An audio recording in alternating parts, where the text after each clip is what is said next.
This is the Hidden Killers podcast with Tony Brueski. Featuring author, psychologist, and daily contributor, Shavaun Scott. The trial of Richard Allen coming up very quickly in the Delphi murder case.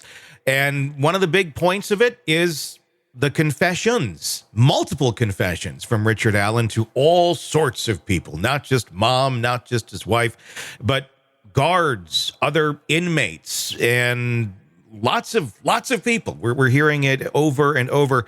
But if you look at the actual reports of the confessions, it's not just a confession. It's a confession that's then followed up with other information about the crime itself. However, the crime he's describing is not the crime that was committed.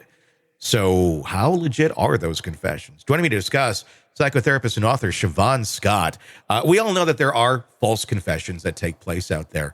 But with Richard Allen, we've been hearing more about them. We've been hearing about basically, he was in solitary confinement for a year, basically. And there was people always taking notes and taunting him and yelling at him. You're a killer, you're a child killer, this and that. And eventually he starts admitting to this crime. But then he also says, and then I shot one of them this way. Then I sexually assaulted one of them. That didn't happen. That's not how the crime took place. How does that then weigh in with a confession when what he's confessing to also doesn't add up?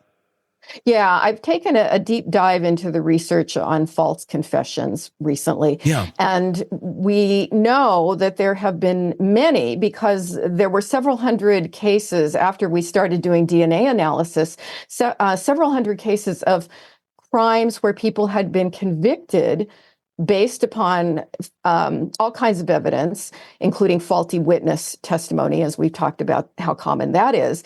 And then they were found later on to be innocent by DNA.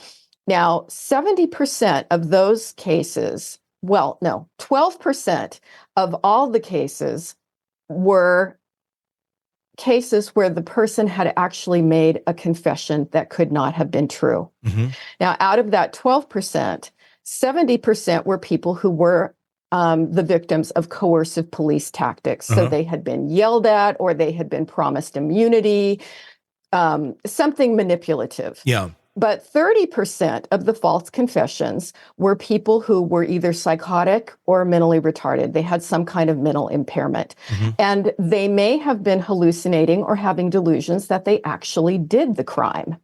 Mm-hmm. So this is something that you have to consider, especially with a person like Richard Allen, who has been determined by his own attorneys at this point to be having symptoms of gross psychosis. Mm-hmm. So he's been reported to be eating his feces. He's paranoid. He's having hallucinations. So what does a confession mean in someone who's got symptoms like that? You have to really look at the totality of all of it. And yes, at the confessions coming out in bizarre ways, in ways that are inconsistent, that's incredibly relevant.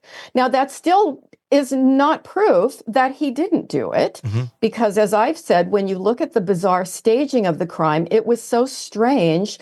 It speaks to me of a perpetrator who was psychotic because it was so weird. Yeah. And so if it's not Richard Allen, who's psychotic at this point, I think there's another perpetrator out there who had certainly some psychotic tendencies or a psychotic episode.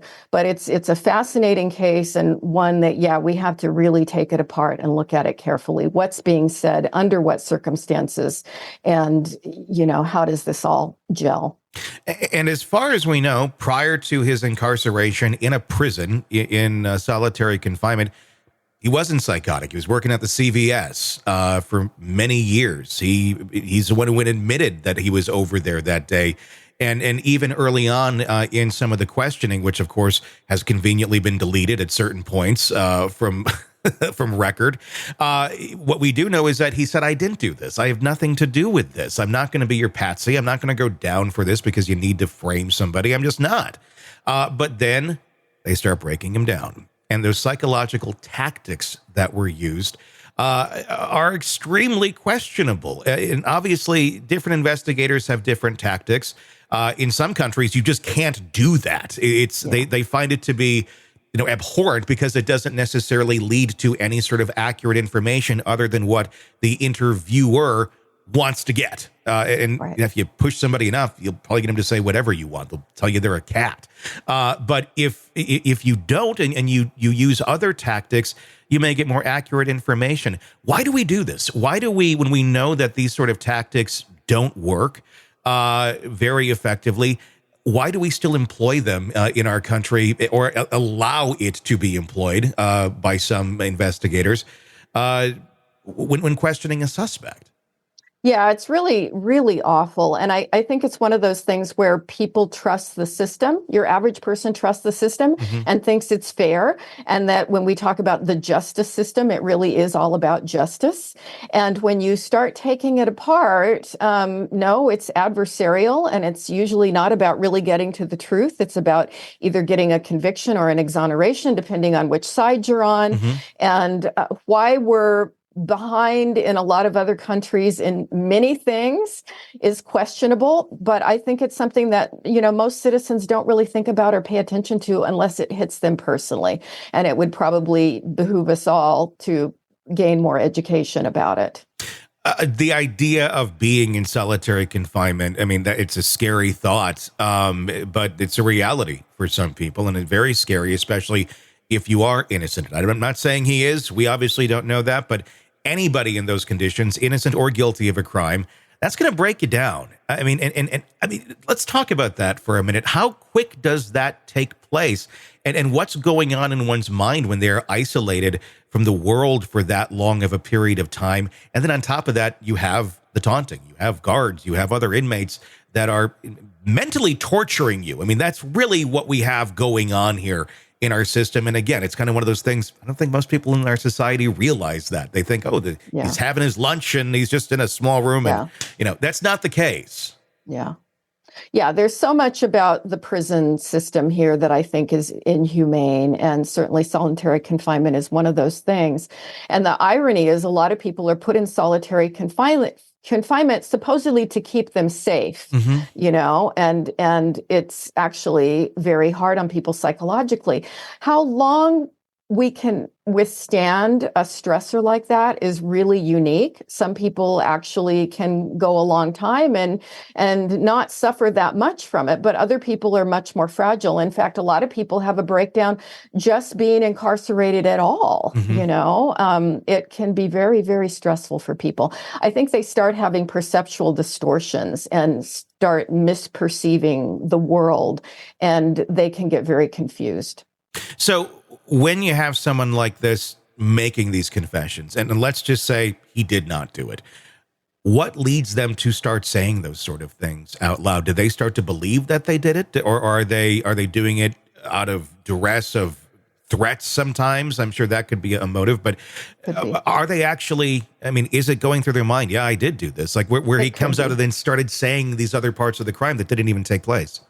Yeah, I think in this case, because he's having so many gross symptoms of psychosis, that he may be delusional and actually believe that he did it. And that could be why the stories change all the time, because he's coming up with various, scenarios based upon delusional thinking. And that could certainly be happening. So a lot of the other, as I said, 30% of the false confessions, the person really believes they did it at the time they make the confession, when it's proven later on that no, they didn't.